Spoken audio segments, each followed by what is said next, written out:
Hey, Tom here. FlipAnythingUSA.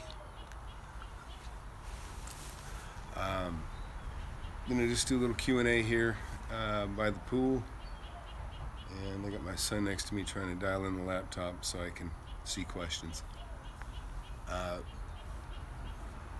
Pretty interesting day today. I'm gonna pour concrete tomorrow. I did an update and showed my what I'm calling the 3-day deal, three-day auction deal. Go ahead and open it. And talking about just kind of my day to day. I went over and I got some video of the latest 3-day deal, the renovation I'm doing on this house I bought a couple weeks ago. Got the rebar in. I got a video. I think I put the video out today actually, so you can see the video on that. And you can see what's going on with that. I just got through a big hectic mess. I tried flying a drone. I tried flying a drone from my house, following. I had a buddy of mine driving me and my boys around in my little BMW, and anyways, so I was flying the drone from the car. I was going to show y'all everything that I own around my own home, and then I'll do it again around my place of business, and I can show you everything that I bought around my place of business, and then I'll show you what I bought in between someday. But I thought it served as a good example to have the drone go up there, follow the car, and I can highlight the different properties and explain how I bought these over a period of years. And I continue to buy more and more and more. And once in a while I'll cut one loose to get some capital to buy something better. That's usually the only reason I sell anything, is to cut it loose. Or if it's just a house, I don't mind flipping so much. So looks like my son's got me dialed in. Can you see the questions when they come up here, son? Somewhere in here it should show the questions. All right, well, hey, if somebody would, could you just throw a comment or a question up real quick? I'm trying to identify it on this. Oh, I guess I can do it. No, I can still see him. Don't you think? Yeah. So hey, I don't know anybody watching, if you could maybe well, here you, and I apologize, I'm trying to dial in this question stuff. Here we go.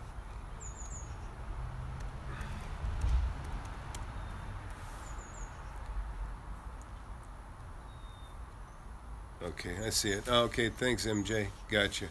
Appreciate that. So I'm seeing them on this screen. I'm not seeing them on this screen, son. Oh no, there it is. Okay, see? All right, I think I'm dialed in and ready to take questions if anybody's got any. But we can just talk about some stuff. I told you guys the other day there's a real cool property that hey Raheem, good to see you. Another property that I started bugging the owner again on, and of course he's ignoring me. But a lot of times that's how it goes. You get ignored a lot before you finally get their attention. Why don't you give me a spoon? And so I reached out though, and like I said, you got to be persistent. I knew this guy's probably gonna ignore me, but that's okay. I still knocked on the door. I still made the phone call, and I'm waiting for a call back, and I'll keep calling him till he takes my call. And that's really what I think is the best way to go. Is you just, because that's what most people are uncomfortable doing, is persisting. And I don't want to be a pest, but I mean, if you don't say no, then I mean, you don't have to say yes, but if you don't say no, then you haven't said no. And so I persist, and it's that persistence that's actually really made me a lot of money. And like I always tell you guys, go the extra mile, take time, pull over. I was doing something the other day, and I had someone with me, and I was kind of, we weren't in a big rush, but I was like, I got to pull over. Saw a for sale sign. I pulled over. I called on it. I had to get the number, and I had to call on it right then, because what I felt like is that sign just went up, and I didn't want to miss the opportunity on it, and so I didn't. So I called on it. I'm trying to get this adjusted here so I can see the screen better. So is anybody there watching? Has anybody got a deal on the line? Is anybody making, flipping something, anything, working on anything? somebody last week said they were buying some plates that they thought were a steal that they could do something with. I found another property that I'm calling on, and I actually had somebody locally here tell me that he found a lot he bought for $15,000. He feels it's worth $25,000, and I just told him double check his work, make sure it is. And so his plan is buy that and turn that around and see what he can, see what he can get out of that. But I was talking the other day. I put up the 4 roadblocks that I think are to success. Big one is procrastination. I know that's a really tough one for a lot of people. I've never really had the problem because I'm actually so impatient. I can't stand to wait, and so procrastinating just isn't something I have in me. I mean, there's always, there's things you dread, but to be honest, I don't like dreading, and so I tend to face my problem down right away, just because I can't stand worrying about things, But in the end, for me, it's probably a good asset, not letting stuff sit like that. What I was going to say is, get started doing something. Just get started. I don't care, if it's a garage sale. Walk through it, and you never know. You never know what you're going to find. Or go to an auction. A 3D printer is. If you don't know what a 3D printer is, I actually bought one brand new. I couldn't stand to wait for a deal. They're pretty, technological, and such a new advanced product. When it came out, when I bought mine, the chances of finding a used one were not likely, or I'd be buying old technology. But 3D printer is really cool. Basically, I call it like a make anything machine. If you can draw it in CAD, I mean, if you draw it in CAD, you can print it. And I'm telling you, it's like, I saw a motorcycle. They printed a motorcycle, and they were able to print a soft rubbery material and a hard plastic material. And they basically printed a motorcycle with rubber tires. And each layer was started with rubber tires, then it got to the rims, and then it's printing a rubber tire around the rim. But anyways, so I have one of these machines. I paid about $50,000 for it about, 10 years ago, or maybe 8 years ago. Time flies so quick. And I saw one at an auction, and I pull it up, and it was said, the starting bid was like $2,000 or something like that. And I figured, well, maybe it got closer to being $5,000, $6,000, $7,000. But what I identified in there, the asset wasn't necessarily the printer. The printer was worth a lot of money, don't get me wrong. But I identified that there were all these supplies that came with it. There was literally $20,000 worth of print cartridges. And I'm like, hey, I'll take that right now. And so I ended up bidding on that, and I bid it up quite a bit. It actually started hitting about $10,000, $12,000. And at that point, this stuff does kind of degrade with time. So there was a chance that some of these spools of material wouldn't be quite as good. So I bailed at that point. But if I could have got it at $11,000, I would have bought it, because I probably could have turned the machine for $11,000, $12,000, and then I would have kept the cartridges, and that would have been what I took out of the deal.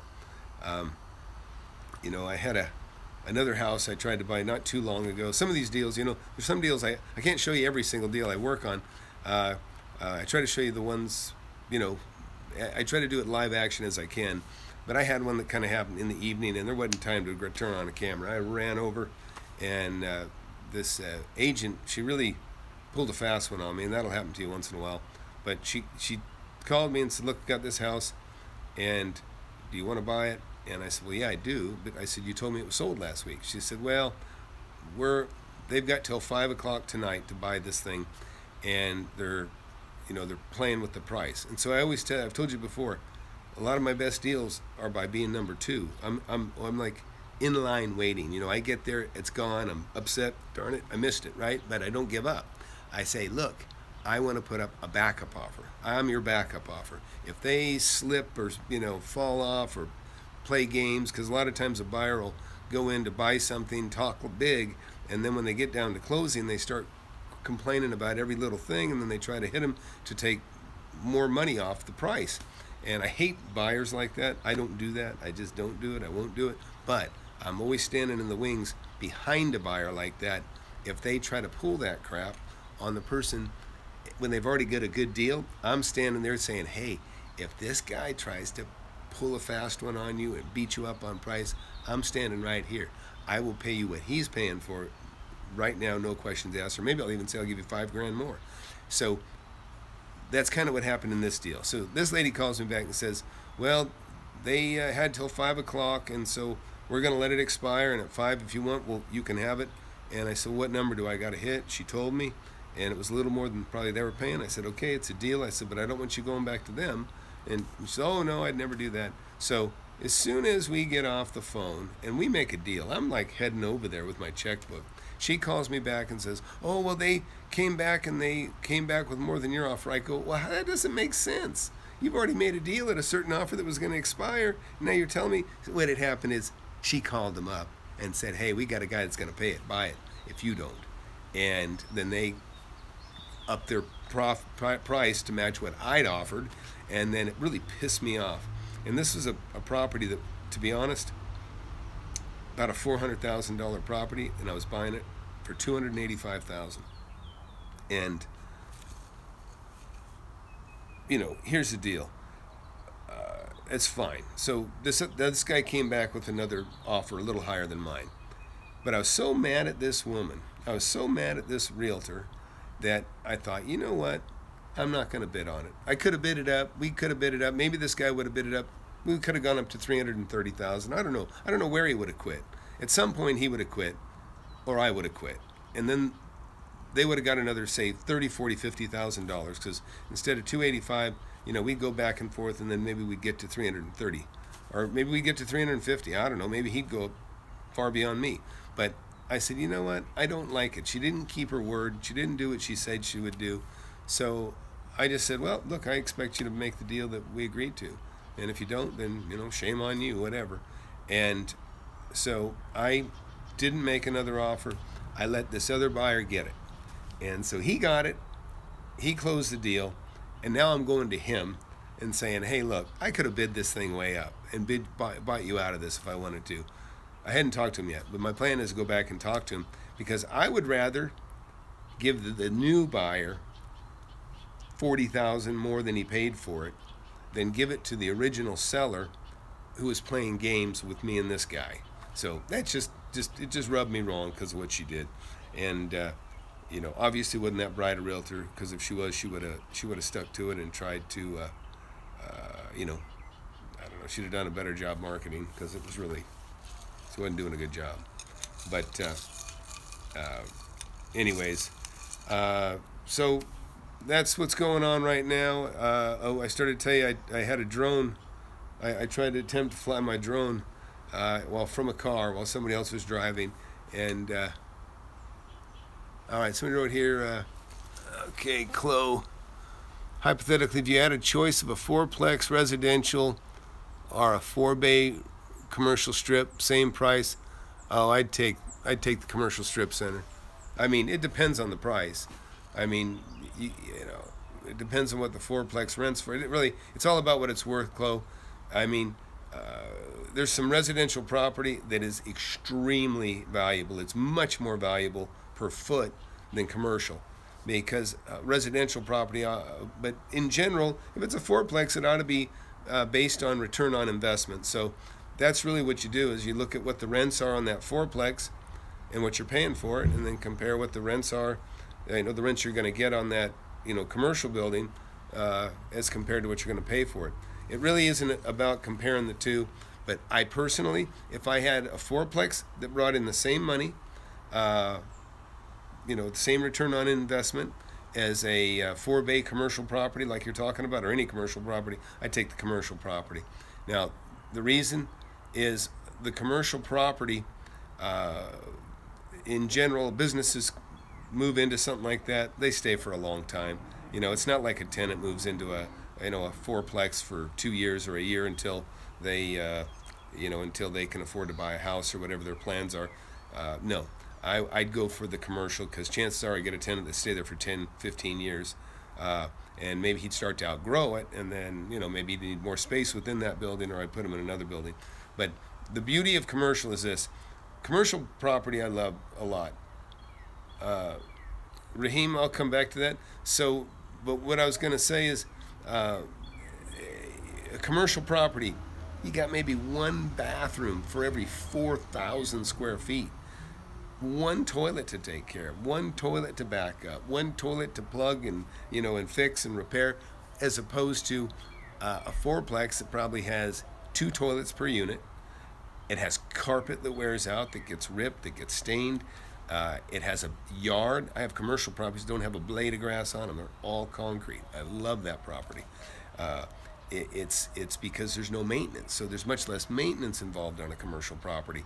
So like I say, all things being the same as far as the price and the rents, you're probably going to make more money on the commercial property in the end, because you're going to have less maintenance, you're going to have less turnover of clientele, tenants.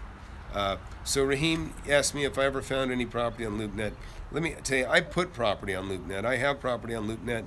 I make stuff for people aware of what I have for rent on LoopNet. There's another one called, what's the other one called? Boy, they're really aggressive. They call me all the time to update my listings. They say, you still have a 2,500 square foot unit for rent at this address or whatever. And they're pretty much on top of it. It's one of LoopNet's competitors. I want to call it City something. I can't remember. City something. But also, you know what I was talking today? I'm invested up to my ears in an app that I'll announce to you guys sometime. It's not necessarily real estate related. It's a little bit different, but it's very interesting for real estate owners. But I'm working on another app too for real estate, specifically for some of the stuff we do here. So I assume everybody here, if they had an app that would kind of help them, they'd probably enjoy that. And what I thought I'd do, I'm going to look at the cost, the expense to make it. Making an app, I can already tell you, I have several $100,000 invested in an app right now. It is not an easy business to be in. It is just, there's just so much, there's so much work to pay for, to be done. And developers aren't cheap. But, so Raheem, yeah, LoopNet for sure, you can look at that. Basically LoopNet, if you don't know what that is, it's kind of like the MLS, the multiple listing service of commercial, basically income producing properties, apartments, commercial, industrial, land, that sort of thing, if you don't know what that is. So if you don't know, I can tell you a couple interesting sites to look at. Is Zillow, and LoopNet is also an interesting one. But Zillow is one of the first ones that came out that gives you a bird's eye view on properties from the sky. Also, it gives you a lot of detailed information: the square footage, how many bedrooms, how many baths. They have a lot of good information, history on the property. They actually are not bad on their appraisals too of what values are worth. And so, like I say, when somebody says, "Hey Tom, I got a property to buy and it's 30 minutes away from where I'm sitting," and I don't really like buying that far away, but I do it. But first thing I do is I go to Zillow and go, let's see, what do we got here? And I look at the property from satellite, and I determine, I'll look at, well, they want 100, and gee, everything around here seems to be 200. It's a way to help you make your decision. Not that Zillow is 100% accurate. It could say a lot of stuff's 100 grand or 200 grand, and they might be off by 50,000. But it's just one form of information that you can look at, and you just take that in. It's just like when you discuss anything with people, when you're trying to look for input, you don't do what they say, but you take it in and you mull it over, and you maybe pull something out of it. Maybe you're more cautious, or maybe they actually help you, save you from making a big mistake. So like I say, get information where you can, and then as you become a more savvy investor, like I say, you're just going to know. There's not really any risk if you know values. You're going to look and go, yeah, okay, I know it's worth more than that because I've been watching the market, and pretty much, that's what you got to do. You just got to know it. Okay. Right. Yeah. Actually, mentioned just now. He likes the fact that Zillow shows other sales that have happened nearby. You know what else they do that's kind of cool? Is you might find a property that looks kind of cool and may look like it's priced pretty right, but as you go look around these other properties, Zillow sometimes lets you know what has been foreclosed. And so, like, I was looking at a home the other day that looked like a pretty good deal on paper and from the sky, but I started looking at all the properties around it that were on average worth, a little more per foot, but guess what? They were all foreclosed, which tells me that that area was devastated with something. Either a plant closed or for whatever reason, all these homes are going into foreclosure. And I assume it's because a large plant or there's some form of employment has dried up in that area. So it can be deceiving. I remember I went out to a small town in Texas. I couldn't believe it. There was like an 8,000 square foot building for $45,000. Looked beautiful in the pictures. And I thought, man, this is interesting. And so I immediately went over there and to look at this amazing building. And it was amazing, and it was a great deal. The problem was it was in this old cotton town, and there was probably 2 or 3 million square feet of similar type buildings all around. They were all vacant, and some of them looked better. And so I thought, gee, this property has no advantage over any of these others. And the fact that everything was vacant told me, I think somebody could just move into a building, have the utilities turned on, probably run their business out of there for a year or two, and nobody'd ever know it. So it was the rest of the town that I determined this is a waste of time, this is a waste of money, can't do it. And so I didn't. I might have to revisit that town though, if you hadn't looked, it's interesting, the things you'll see. I was talking about Lancaster, California. I own quite a few investments there. That's where I started, And if you look at, I think I have a video that I did a live stream. I don't know, probably 5 videos back. And I walked the streets around the building, the first building that I bought when I was 19 years old. There was another one I probably bought when I was 20. Another one I bought when I was about 21. Another one when I was 22. And all properties that I made anywhere from $20,000 to $100,000 on in a few years, just in those few years from 19 to 24, 25, kind of, I can't remember exactly, but that's close. And but I hadn't been back in that neighborhood for a good 20 years. And so I walked it through the other day, and you see me walking through, and I'm showing the properties, completely different businesses now, in and around that area. And but what happened in that town is they had overbuilt so much, and then the economy fell, and all these homes were built hoping to be sold, and they didn't sell, and they couldn't sell because the economy got bad.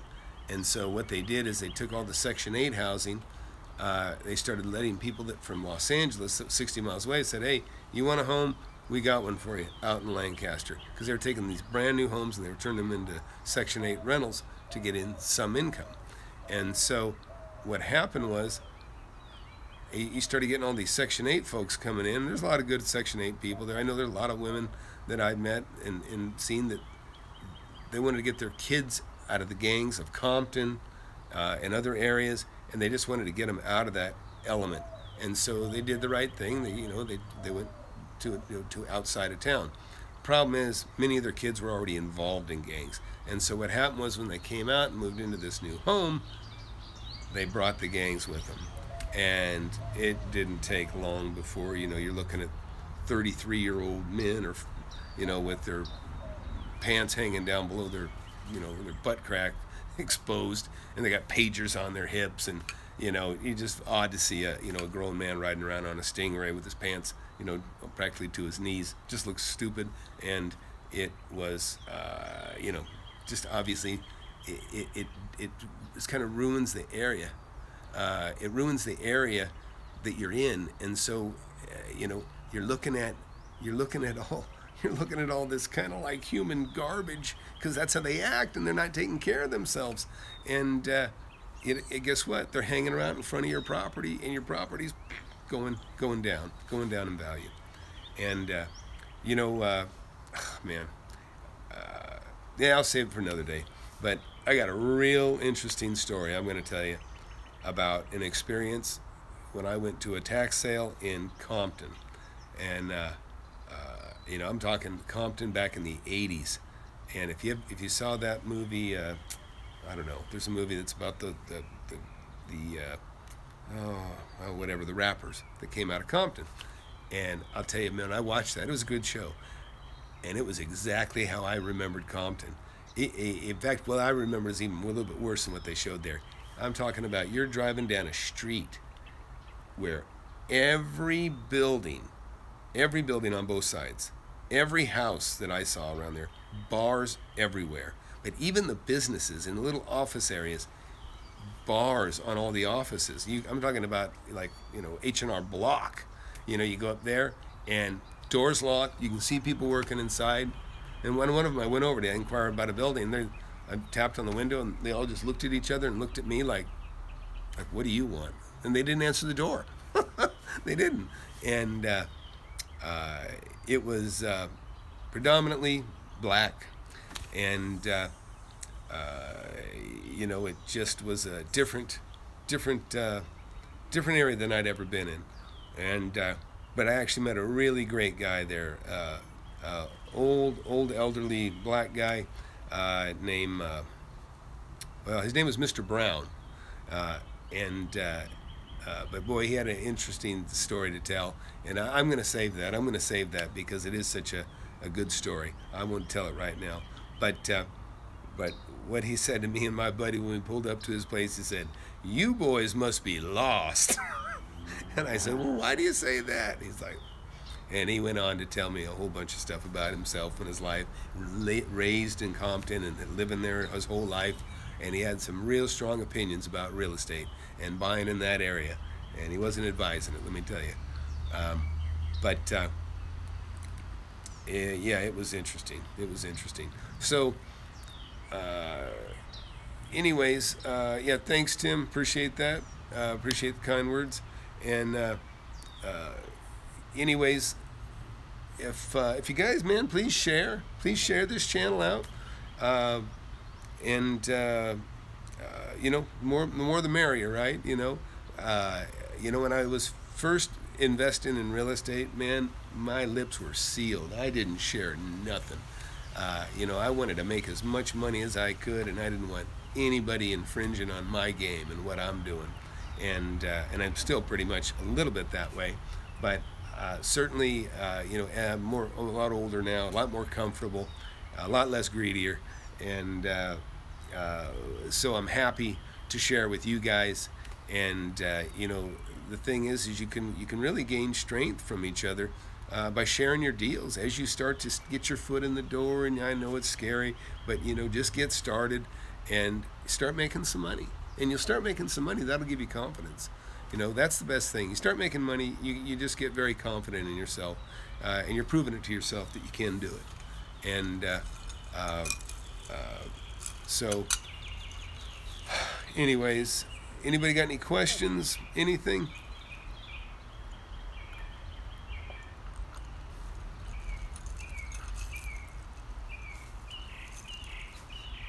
Maybe I can do a tally. Give me your state, where you guys are from. Just give me your state or city, state and city.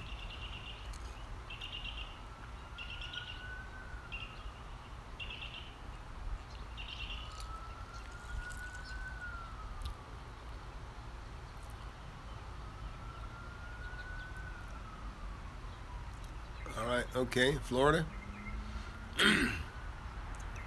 Pittsburgh. Interesting. Oh, Tennessee. Yeah, I like Tennessee. I don't know Pittsburgh. Florida, I go to St. Pete's. All right, St. Louis. Raleigh. See, this is what's great. Look, we haven't even found two people in the same state so far. So that's what's so great. We can share. It could be 1,000 of us, okay? And we're not even going to be in the same city. We can share with each other.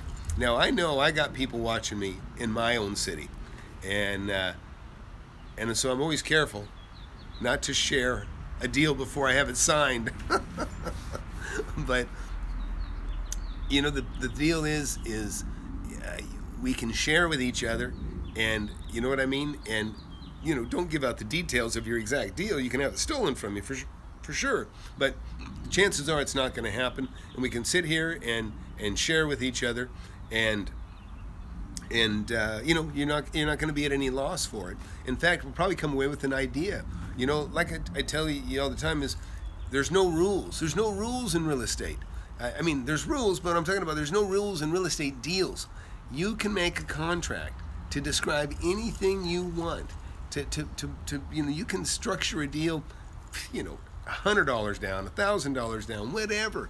You know, 2-year escrow. You can do anything as long as both people agree. You can make it happen, and that's what's so great and so powerful about this. And what's really cool is it doesn't matter, like somebody like me, you know, multimillionaire, against you. Maybe you don't have as much money as I do, and there's guys that have much more than me, of course.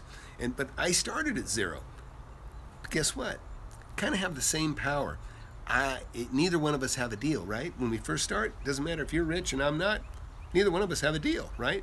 So now we need a deal, and so the race is to get the deal, to get something in writing that you have the right to buy. Okay? If you have the right to buy it, the rich guy ain't got nothing on you, except he's got money, and now maybe you can make him your partner, or maybe you can flip it to him, and then, you know, you'll make money, he'll make money. So, but that's the thing. And a lot of times the guys that are rich, the guys that got the money, they're busy. They're busy. I'm a busy guy. And I keep busy, of course, looking and doing what I do. But I mean, I have a lot of people that work for me that are competent, that can take care of things. But a lot of times, you're very busy the more money you have. It's just how it is. And it's like having tentacles out there, and there's somebody chewing on one or another, and then, you know, you're like, ow, what's that? Ow. You know, it could be, you know, I've had air, this is the time, you know, summer's coming up right now. I have air conditioners going out left and right. And so, you know, people are hot. They got to be, you know, they want to be cool. They want to be comfortable. I want them to be happy. My tenants are my customers. And so there's things like that I got to deal with. And then, which, you know what, I need to show y'all, because it's pretty interesting.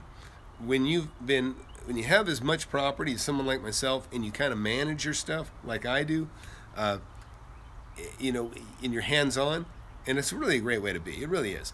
But you accumulate so many tools. I mean, I've got fans that blow and keep air, you know, for drying out carpet when a you know, a place gets flooded. I've got you know, power washers. I've got every saw you can imagine, drill, you know, everything you can imagine for, you know, tools and repair. And then I've got you know, all, you know, I got texture sprayers and airless sprayers for spraying paint. You know, got a scissor lift. You know, I don't know how many ladders I've got. You know, just all kinds of stuff. And you know, I used to even, you know, takes care of some of our own drainage. Now I definitely turn that over to a plumber.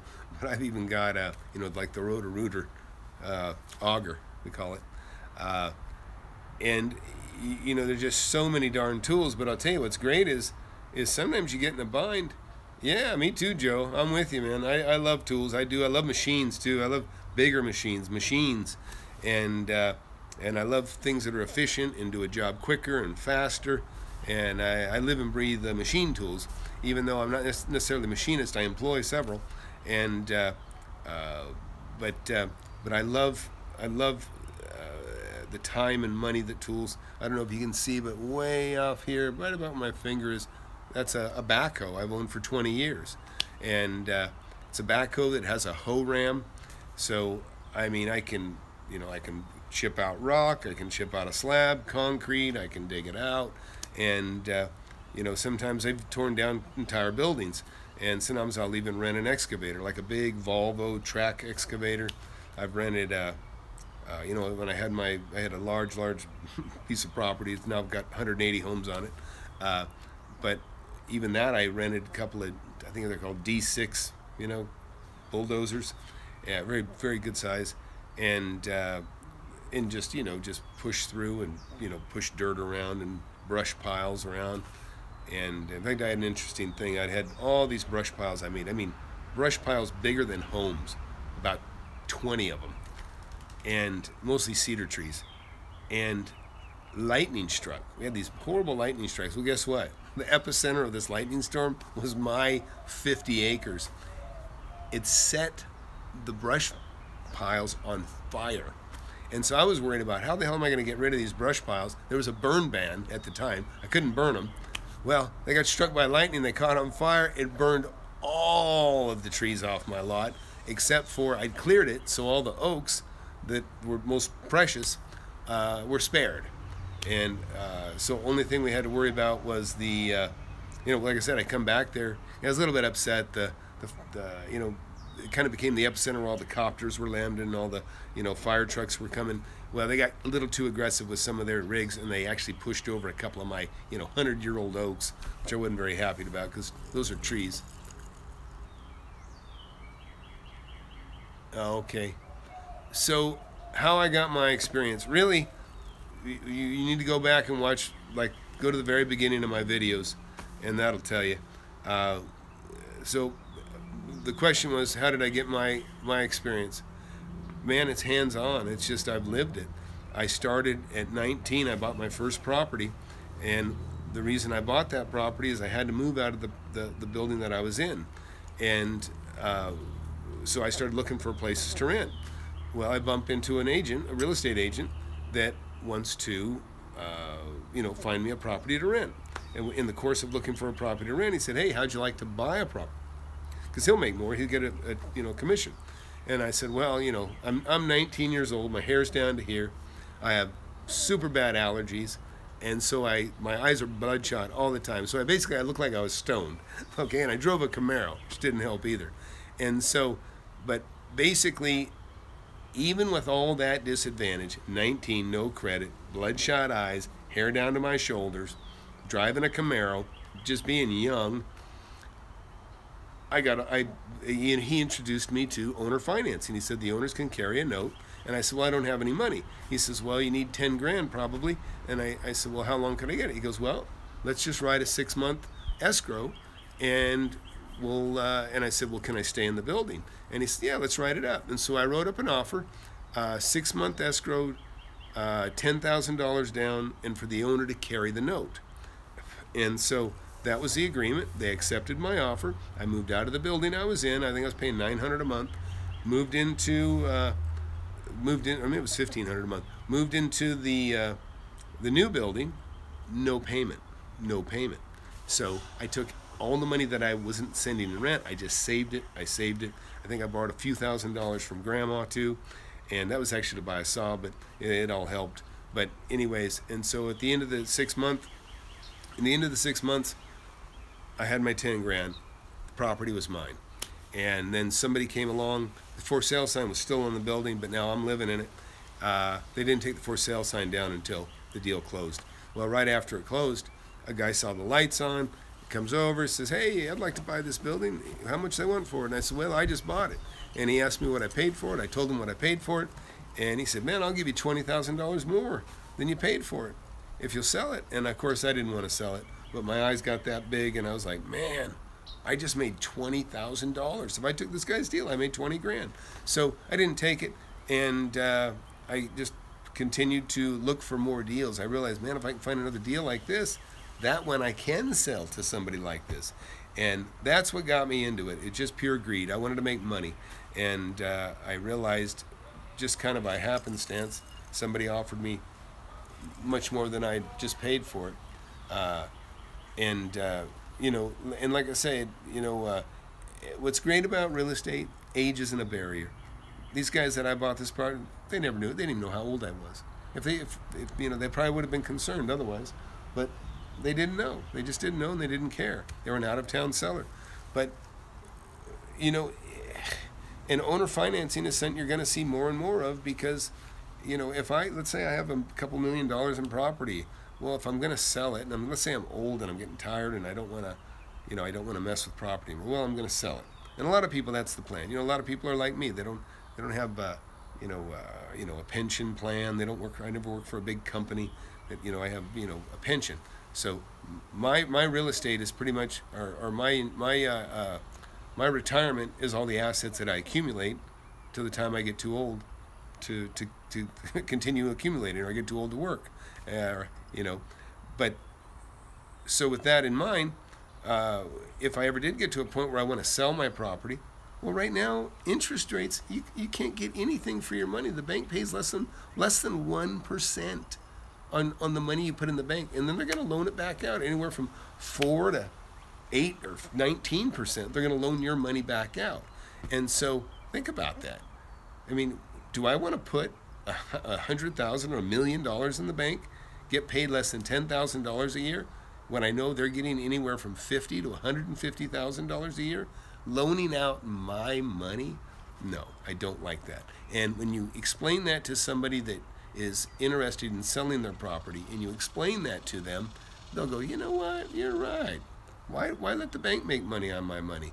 Yeah, maybe I'll act as the bank, and we'll create a note. And this is what you do: you create a note, first trust deed, secured by first trust deed, and then now they're secure, because if you don't make the payment, they can take the property back. And when you convince them of that, it's easy. And now you don't need credit. And that's why when I was 19, I could buy a building that I couldn't even qualify to buy a car. And now here I bought a building. And there is no credit checks. Owner finance, it's not as sophisticated. It's just like, okay, the collateral's the property. We're going to take it back if you don't pay. That's beautiful. And the other good thing is, when you have a note like that, unless they put in an alienation clause, if you don't know what an alienation clause is a clause that'll be written in that'll say, should property sell, all the money left owed on this note is due on sale, like a due on sale clause, they call it too. But if that's not in there, guess what? You can sell the property, and somebody can assume that note, and then they just start making payments on that note. And so now that's what's really beautiful, is now you can flip it, get your money, and you've got a ready-to-go loan that, guess what? No qualifying. Just assume it. It's pretty cool, pretty powerful. And that's why it's so important, if you negotiate really great terms on that note, it gives you a huge advantage when you go to sell it. And I've given several examples now on how I have been able to, I got such great deals on the note that when I had somebody assume the note, it's what made in other words, I could say maybe the property's worth $800,000, but I'm going to get $1 million, or I'm going to get $900,000. I'm getting an extra $100,000 because of the terms. The terms are sometimes the defining factor, that really are the deciding factor. I sold a restaurant to these guys, and I had such I think I had a 2.5% note. And it was like, maybe it was 3%, but it was a $700,000 note that I let them assume, that had an extremely low rate. The payment was only $2,200 a month on $700,000. And so they were like, wow, that's awesome. No bank involved, no nothing. And especially with restaurants, I can tell you, in restaurants in general, unless you're really an exceptional restaurateur, your name is mud. They just don't have much respect for the business, and I know why. I used to own a restaurant. Extremely tough business. I have so much respect for people that run restaurants that survive, because especially restaurant and bars like I had, everybody's a thief. Everybody's a thief. And there's some good people, and I'm not saying everybody that worked for me was a thief. I'm not. But you have thieves around you everywhere. You've got bartenders that are pouring for the biggest tips they can get. And like your alcohol is supposed to run 22%. Actually, I just talked to some guys in California. It's nice guys that run really nice chain of places in California. And I was talking to them about my old nightmare, and they said, yeah, we run at 16% of cost. In other words, every drink they make, if it costs $5, for them it costs, roughly, oh God, here we go, 15 cents on the dollar, or 16 cents on the dollar. So about 90 cents, costs them 90 cents for that drink that they're charging $5 for. The alcohol is, like I say, just a fraction of the cost of the drink. And so so I should have been running at about 22%. I was running at 56%. That's because my bartenders were pouring triples. People would come in, buy one drink, tip the bartender $5 on a $5 drink, and they were done. That's all they needed. And so, all my money was, I was losing money. I wasn't making any money on the drinks. Bartenders were getting, making $1,500 a week, working part-time. And that's why, I talk about, it's kind of rift with thieves in that regard. And I consider that theft. Pouring triples when you're supposed to be pouring singles. I do. That's stealing. And so I had that. Then you have companies like Cisco that are, selling you your frozen food, and there's tons of frozen food. And then what you find out is you pay $1 for it this week, and next week you're paying $5 for the same item. They raise the prices on you. They raise the prices on you without telling you, without being upfront. And so you have to watch your invoices constantly to make sure you're not getting ripped off, because you are going to get ripped off. You will get ripped off. And then you've got people that are hungry. You've got waiters and waitresses and students. They're hungry, and guess what? They like to drink too. So they're drinking their booze. Sometimes they're eating. In fact, your cooks, you want to pay your cooks well, because your cooks are the guards. They're the ones watching the freezer and the fridge and making sure the food isn't being stolen. And I can afford to have a little booze stolen, but the food is very expensive, very low margin on the food. So anyways, you can tell. I'm done. I'm done. It was like I tell people, oh, it must have been fun owning a bar and restaurant. I say, yeah, it was kind of like living in the Jerry Springer show for 2 years.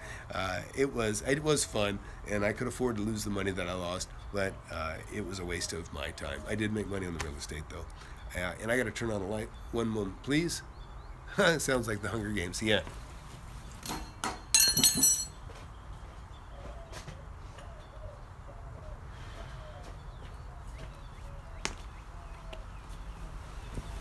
It's starting to get dark here, so I turned on a couple lights. Okay, what are your thoughts on rent to own? Do you think it helps weed out bad tenants? I don't know. I mean, rent to own, I can't say that I've ever done any rent to own, but what I have done is what you call as a contract for deed. And you can have somebody, and I bought a property like that. I just moved into an area, and what happened was, and I'm remembering as I tell you this. Okay, I found a house I wanted to buy. Contacted the owner, and I said, man, look, I'm going to have a chunk of money in about 6-8 months. I don't have much now. I don't really feel like getting a loan. I could do it, or maybe I couldn't. I don't know. A long time ago. And so what I told him is, I said, rather than me mess with the loan, he says, man, we'll just make a contract for deed. I go, oh, he knew something I didn't. And again, you're going to stumble into people that are smarter than you or know something you don't all the time. And so he says, we'll do a contract for deed. And I said, well, what's that exactly? He says, we just write a contract. You move into the house. You start making payments to me on it, just like a mortgage. And in a year, you come up with that money you say you're coming up with, and you pay it off, and then you've got a deed. So we're going to create a contract. It's kind of like having a rental contract that at the end of your lease period or your rent period, you agree to buy it.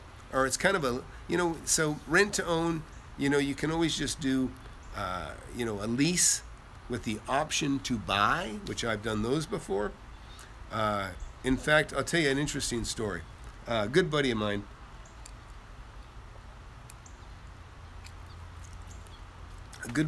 Doug, real great guy, real successful guy, made a lot of money in real estate, real good friend of mine, and he's about 15 years older than me, and he sold a lot of real estate. He's done a lot of deals, and he's like I say, a super guy. Well, anyways, and this is something he did. He messed up on this one. He had found a property for sale. I think it was a lumber yard. And so he makes a deal to buy it, or a hardware store. Makes a deal to buy it, right? And so he's really happy with this deal. I think he's buying it for, I don't know, $500, and it's worth $800,000, something like that. And so he's thrilled. He's, oh yeah, and he told me about it. He said, yeah, I'm going to close here pretty soon. And so what happened was, he said the people were already in a lease. And so he went in to look around the store that he's about to buy, and he gets to talking to some of the people. Says, yeah, I'm going to be your new landlord. And they go, they were like, it was not the response he expected. What he didn't know, they had a lease. They were leasing the property, right? But they had a lease with an option to buy. And their lease was about to expire in 3 months, and they never pulled the trigger to buy the property. And they hadn't even thought about it. They just forgot. They didn't even know when the lease was going to end. But Doug came in there and basically turned on the alarm. So then they went back and they looked at their lease and they go, oh crap, our lease expires in 3 months. But, oh great, we have the right, the first right of refusal to buy this property. And so that's what they did. They exercised their right to buy the property. And there wasn't anything he could do because he made an agreement to buy the property. But even if he bought the property, he'd be assuming the lease. And this lease gave these guys the right to buy it back. So here he's just salivating that he's going to make this awesome deal. And he woke them up. They looked at the lease. They said, nope, we're going to buy it. And so they made a deal and they bought it. And old Doug sitting off to the side. You know, I heard an interesting story I thought was pretty cool today. I guess there's an investor named Ackerman, and he's been at war with another investor, Carl Icahn, who I like. I'm a big fan of Carl Icahn. One of the reasons is because he's a big fan of Trump, and I'm a big fan of Trump. Anyways, keeping your mouth, yes, it's better to keep your mouth shut all the time. Really better to listen, way better to listen than talk. And I got many examples of that myself, and I put my, you know, that's a painful one. That's a painful one. In fact, I'll tell you another story some other time, but let me get on this point. Ackerman's an investor. This is why I've just heard about this story today. So this Ackerman shorted Herbalife. You know, in other words, he bet that the values of Herbalife shares would go down. And so he goes in there and just does a huge investment on a short sale. And then so when you're investing in it, you're buying it saying you're betting that the shares of this stock will go down. And then he goes out and starts just bashing Herbalife, and he starts dropping the stock. And all the time that stock's dropping, he's making money. And it's my understanding that this guy has done this before and has even done this with perfectly good companies. So he's salivating, this thing's values are going down. Well, Carl Icahn doesn't like him, does not like him. They'd gotten in a bind before, and I think Ackerman sued him and supposedly won $10 million, which is peanuts to these guys. But what Icahn did, he saw those shares going down, he jumped in, he bought all the shares he could while they're low and just pushed the prices way up, way up. Now, as soon as the prices go up at the point that the other guy shorted them, he's now losing money. And that's what happened. So he made a bet that they go down. He publicly bashed the company to bring them down. Icahn came in, bought a bunch of shares, talked about how great the company is. He pushed the shares way up. And in the end, he cost that guy, I think, $400 million. And he made himself probably $1 billion. Icahn did. So I thought it was a pretty brilliant move. And, you know, as far as getting even with somebody, I thought that was pretty sweet too. But, oh, let's see. What was that question again? Let me look here. Somebody wrote something here. Rent to own, I guess. Keeping your mouth closed. No, we talked about that. No, I don't know. Anyways, so I'll tell you this other thing about keeping your mouth shut. This is near me. There was a large development, hundreds of homes, hundreds of homes. And within these hundreds of homes, there was a green belt that just beautifully weaved in and out of the neighborhood. I mean, this is a rock's throw from me. And so this large body of land that was weaved between all these other homes was just this great green belt that I walk with my dogs, my kids. We've gone there for years and years and years. Well, somehow it got lost in the paperwork and the people that were handling the association. But that was a lot. This is I don't know, probably 30 acres. It was basically a lot. Well, it was not considered property that was owned by anybody, so it went to tax sale because nobody was paying the sales tax on this property. And so hundreds of people have been enjoying this greenbelt for years, and myself included. And, well, some guy saw the tax sale. I mean, I didn't go to this. I didn't even catch this, but I heard about it. But anyways, so he realizes, oh man, this whole 30 acres that's weaving between all these properties, it's worth millions. He goes down there and he bids on it at the tax sale. Nobody else did. Nobody else realized it was of any value. He got it for $30,000. And so he gets it for $30,000. Now, when you buy something at a tax sale, at least where I'm at, and I've seen in other places too, you say, okay, I got it, I bought it. Well, they have 30 days for it to transfer into your name, which gives basically there's 30 days for whoever is losing the property to redeem it and get it back by paying the taxes. And so this guy's getting it for $30,000. Well, he walks over to the property and he's standing next to a house and he's checking it out. He's looking at, at this one spot, and somebody says, hey, can I help you? And he goes, oh, I'm just looking at my property. And they laugh. They go, well, what do you mean that's not your property? That's a green belt. That's everybody's property. And he should have kept his mouth shut. He goes, oh, no, I bought all that. I bought it at a tax sale. I don't know exactly how many details he told him, but he told him too much already. And that person goes, really? And so as soon as they parted, that person called all the neighbors, said, oh my God, we're going to lose our green belt. They went down to the tax sale, found out what happened, raised $30,000 from all the neighbors to save it. They bought it. They redeemed it for the rights of the association or whatever it was. So anyways, if that guy had just kept his mouth shut, he'd have probably had $3 million worth of real estate like that. And it would have been prime, beautiful property. And yes, he would have owned the green belt, but I mean, he could have probably just rented it to everyone, to be honest. But it's a good example. Now, I'm not counting your whatever, your eggs before they're hatched, or like they say, don't count your money, at the table. And discretion is big. It really is. It's smart. And I can tell you right now, you got to put yourself out there. You got to, talk to people. And yeah, it's a sad story for him, isn't it? But it's a good one for us to learn from. And anyways, so yeah, it's just always better, really, to just listen. Just listen. Think about the guy in the coffee shop that made the $5 million. I've told that story to you. Anyways, how long we've been on here? I can't even tell. Oh, dang, hey, we're just about to hit an hour. So I'm going to guess my phone's about to go dead, which is my camera here. But anyways, I hope you guys enjoyed this chat, and we'll do it again next week. Actually, I might be on vacation. I'm taking another vacation. I got a daughter in Prague, and she's flying in Sunday, and we're either going to take a 5-day road trip somewhere, or we're going to fly to Hawaii and just hang out at the beach.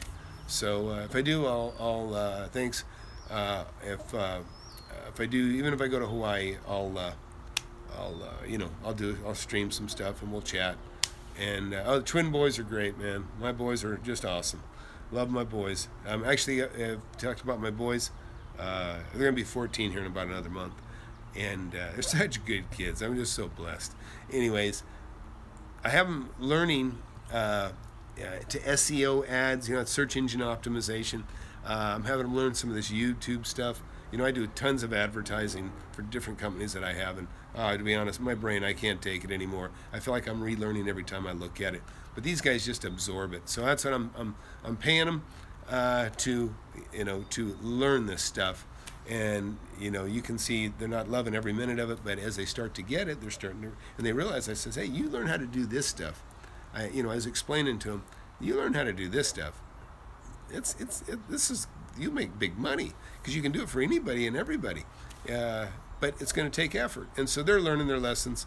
And like I said, they're gonna get some paychecks over the summer, and I'll let them spend the money however they want to spend it, because that's the reward for earning your own money. You got to spend it how you do. So anyways, I guess I'll call it quits for tonight. Thanks a lot, everybody, for tuning in, and I appreciate everybody hanging out. And let's man, I would love to have some testimonials. I'd love to see some testimonials, you guys showing how much money you made, because I helped talk to you about it. So I'm hoping you guys make some money. And I don't care, it doesn't have to be on a piece of real estate. Anyways, I was going to tell you, You know, in this last house I bought, I've got what they call a Franklin wood stove. I'm gonna pull it out. I'm gonna sell it, but it looks like it might be worth $500 or $600. If you saw the last video, it's called the 3-day deal. You'll see me walk through the house. Anyhow, it's just a big stove. But I looked it up on eBay to see the comments, what people had to say about this old stove, and they're saying, they're all saying how inefficient it is, how horrible it is. But anyways, but it looks like it's worth $600 on eBay. So I will be putting that on a pallet and selling that on eBay, and we'll see where that goes. So anyways, thanks again, everybody. Appreciate the kind words, and you know, we'll keep working together, and we'll all make some money, hopefully. And so Flip Anything USA, and appreciate it, and share and subscribe, and you know, we'll keep working together and share. Have a good night.